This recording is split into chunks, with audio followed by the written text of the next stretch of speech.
Oi pessoal, a gente está começando o programa Feminismo em Foco e hoje a gente vai falar sobre feminicídio e estupro no Brasil e eu vou conversar aqui com as minhas colegas Helena Oliveira e Júlia Mira, então vem com a gente!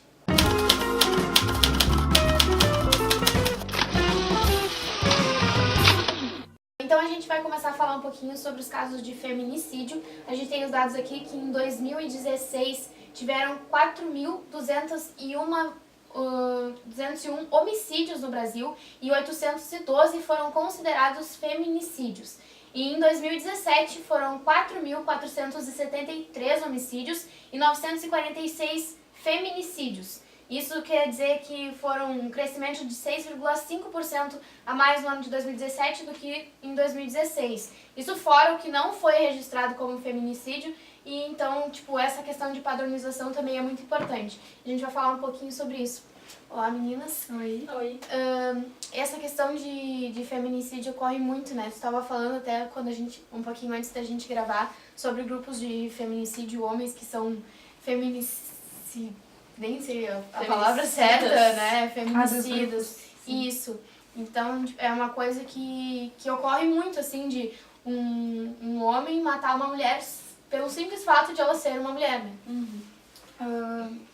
É importante tu falar que o registro, em grande porcentagem dos casos, ou ele não é feito, ou ele não é feito da maneira correta, no sentido de...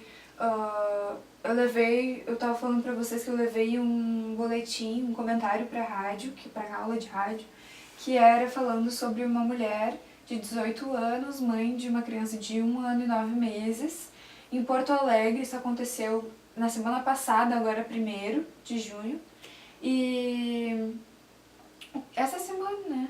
Essa semana. E aí o que rolou foi que o companheiro, morava com ela e com a criança, e enquanto eles estavam dentro de casa, ele deu um tiro na cara dela. Nossa. Ele deu um tiro na cara dela. No dia seguinte, ele foi solto em Porto Alegre. Ele foi solto e o registro não foi feito como feminicídio, foi homicídio. E o advogado dele alega que ele não teve a intenção de matar, que foi um acidente, uma fatalidade. Enquanto isso, a família dela fala que eles já tinham problemas no relacionamento, que ele já tinha um perfil agressivo, que ele já tinha feito ameaças, que falava que ia matar ela, ou o filho dela, ou ia... Ele fazia, enfim, várias ameaças, ele agredia ela fisicamente, agredia ela moralmente. E além disso tudo, com todas essas provas, com todos esses depoimentos, ele ainda tem um registro na polícia com agressão e violência doméstica com uma ex-companheira. Então, mesmo com tudo isso, isso não foi classificado como homicídio. Né? E saiu no outro dia como se nada tivesse acontecido, enquanto a mulher tá morta, entendeu? É um absurdo. Tem outra questão também, na questão dos estupros, né? Que quando uma mulher, às vezes, ela vai na delegacia fazer uma queixa, né? Sobre estupro, geralmente as pessoas não acreditam, as pessoas acham que, mas tu não bebeu, mas será que não queria? Sempre passa como uma sensação, assim, de que a mulher... ela tá contando, né, uma coisa que afetou ela, mas ao mesmo tempo tem pessoas que estão duvidando que isso realmente aconteceu. Então é uma coisa que acaba com a autoestima, eu acho, de qualquer mulher, né, que toma já aquela coragem de denunciar aquilo que aconteceu com ela e ainda é passada como mentirosa muitas vezes. E o que é mais louco é que esse tipo de coisa acontece dentro de casa, né? Tu não precisa sair na rua e ser um assalto ou alguém falar alguma coisa de ti e acabar tendo uma briga e isso acabar em morte. Não, é uma pessoa que tu confia, é uma pessoa que tu colocou dentro da tua casa. Às vezes é um marido, às vezes é um namorado, às vezes é um irmão.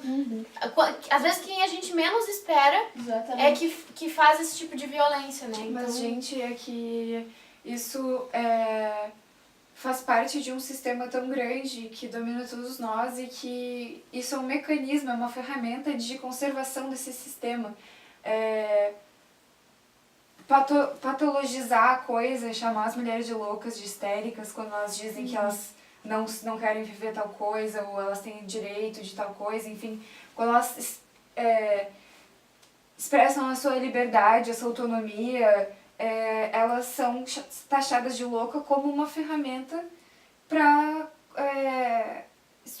seguir estruturando esse sistema de opressão, né? Então é uma coisa muito grande. Porque já vem de muito tempo, né? Desde a época, sei lá, anos e anos atrás, do sistema patriarcal, né? Que o homem que mandava em tudo, mandava na família, e a mulher estava ali só para obedecer, né?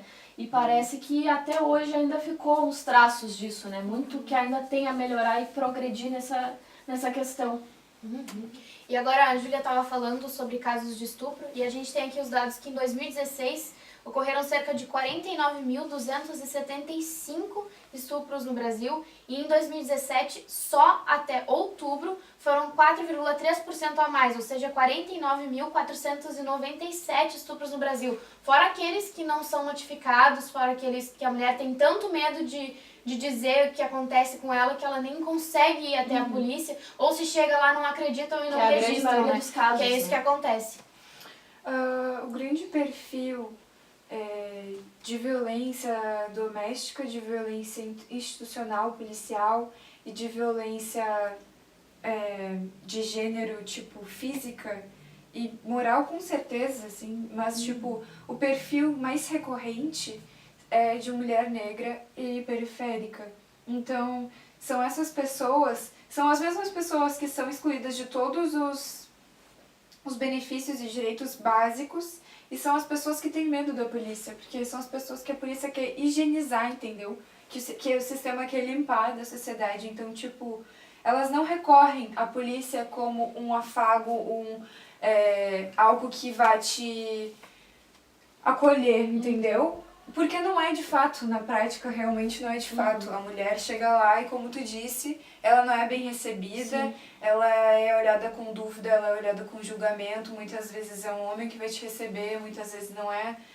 O acolhimento preparado da maneira que deveria, com acompanhamento psicológico, com respeito sei lá, até aos direitos humanos, assim, porque quando uma pessoa sofre esse tipo de agressão, fica com trauma pra vida toda e, tipo, é muito ruim que a justiça faz essas pessoas terem momentos desconfortáveis e humilhantes, tipo, quando elas querem provar que isso aconteceu e tudo que elas querem é nunca mais ver esse cara ou não ter o perigo, pelo menos dessa pessoa, tipo, de cruzar de novo, dessa pessoa cometer o mesmo crime e mais pessoas... Porque já basta o que ela passou, né? Pessoas. Ainda deveria pelo menos ter aquela assistência da justiça, tá ao lado a favor dessas mulheres, né? E não ter mais uma forma de colocar a mulher naquela situação constrangedora, né? De ter que provar que ela foi estuprada, de ter que realmente... Ai, gente, me perdi. Não, mas é isso aí. Mas, tipo, sei lá, tipo, a mulher tem que provar diariamente que realmente que ela tá falando a verdade, que não é mentira, sabe? E é uma coisa que eu acho que acaba com a autoestima da mulher, né? Porque se tu vai na delegacia e tu fala que foi roubado, ninguém diz, mas será que tu foi roubado mesmo? Agora, se uma mulher vai na delegacia e fala que foi estuprada, vem 1001 perguntas, né, direcionadas, dando a entender de que aquilo não foi um estupro. Então, eu acho que é uma situação muito chata, assim, para essas mulheres que passam por essas situações, né, de tanto constrangimento. E daí que o feminismo é importante para essas mulheres, é importante ter a ajuda de outras mulheres, é importante ter mulheres que tenham essa coragem de enfrentar esse tipo de coisa e mostrar para as outras pessoas, para as outras mulheres que por qualquer motivo, seja por ameaça ou por medo de ser desacreditada, tem medo de enfrentar, para mostrar para elas que elas podem e que elas têm apoio, né? Eu acho que a gente fala do nosso programa se chama Feminismo em Foco por isso, porque ele é importante para que as mulheres saibam que elas podem ter ajuda, que elas podem ter alguém do lado delas, que elas podem procurar pessoas do movimento feminista, que elas podem Elas não procurar estão alguém sozinhas, ajuda. né? Exatamente. Existem várias né? outras Porque mulheres ao lado delas. às vezes a gente vê esses casos. Claro que a gente não quer transformar ninguém em estatística, mas às vezes a gente vê o caso tão como isolado que a pessoa pensa assim, não, acontece só comigo, ninguém passa por isso, ninguém nunca passou por isso e eu nunca vou superar. E ela encontrar alguém que passou por isso, conseguiu superar, é muito importante, Exatamente. né? É reconfortante, né? Exatamente. E é por isso que a gente conversou com a historiadora Josiana Barcelo e ela falou um pouquinho sobre o histórico do movimento feminista no Brasil e um pouco sobre o que é ser mulher nessa sociedade. A princípio ele surge então no século XIX e ele tem uma luta que começa com três objetivos, com três motes, que é o direito à educação feminina. Não existiam escolas para mulheres, as mulheres não estudavam, né, a não ser aquelas que tinham mais recursos, né, principalmente as mulheres brancas, mas estudavam o básico em casa, principalmente para fazer as lidas domésticas. O direito ao voto feminino, que já era uma luta internacional, e também a abolição da escravidão. Durante a República, a gente tem a clareza que no Código Civil de 1916, ele definia a mulher como incapaz, então a mulher casada, principalmente, ela era impedida, ela precisava pedir autorização do esposo, do marido, para poder viajar, para receber herança, entre outras coisas, né, como aquisição de patrimônio.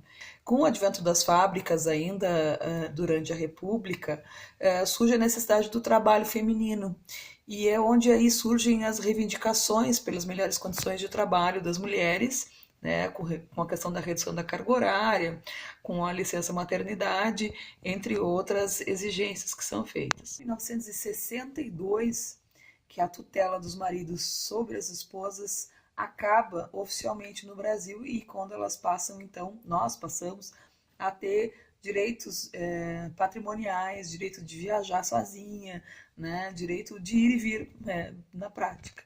A gente tem ali, logo 2 anos depois, um golpe militar no Brasil e que atinge em cheio o movimento feminista, né? Esse golpe militar, ele leva, juntamente com os atos institucionais e principalmente com o AI-5, a tortura, a prisão, a tortura e a morte de diversas mulheres. Algumas delas, inclusive, se engajam em lutas, em guerrilhas, né, justamente para dar conta desses ideais do movimento feminista. Atuo na minha docência com as questões de gênero, que eu considero bastante importantes quando a gente lida com os meninos e com as meninas. Mas a minha experiência também se dá nessa área do feminismo como mulher, como uma pessoa que já passou por algumas situações de violência doméstica e que tem um pouco a dizer sobre isso. Nas escolas que eu atuo, eu já presenciei diversas situações acontecendo com as meninas e com os meninos, não só por parte dos colegas deles, mas por parte de colegas meus, docentes, né, das escolas, que retratavam essa questão que é o machismo, né, que traz uma dificuldade de convivência entre os meninos e as meninas. E então eu sempre atuei, como eu disse a vocês, eu sempre atuei no sentido de possibilitar uma discussão, não só com os estudantes, mas também com os meus pares, para que isso deixasse de acontecer ou que de alguma forma pudesse ser desconstruído por esses sujeitos. Coisas de professores, por exemplo, mandar as meninas fecharem as pernas, a grande discussão sobre qual o tamanho da saia ou do short que as meninas podem utilizar na escola, né? Não se discute se os meninos tiram a camisa ou andam de shorts curtos, né? No lugar da fala, a gente precisa entender, por exemplo, eu sou uma mulher, como eu disse já, professora, né, 46 anos, branca, tá? Que tem curso superior. Então, eu falo desse meu lugar. Eu não posso falar, por exemplo, por outros tipos de mulheres, outras características sociais elas tenham. Eu não posso falar, por exemplo, por mulheres negras. Eu não vivencio essa situação, eu não passo por que outras mulheres passam. Mas eu vivenciei situações, sim, de violência doméstica.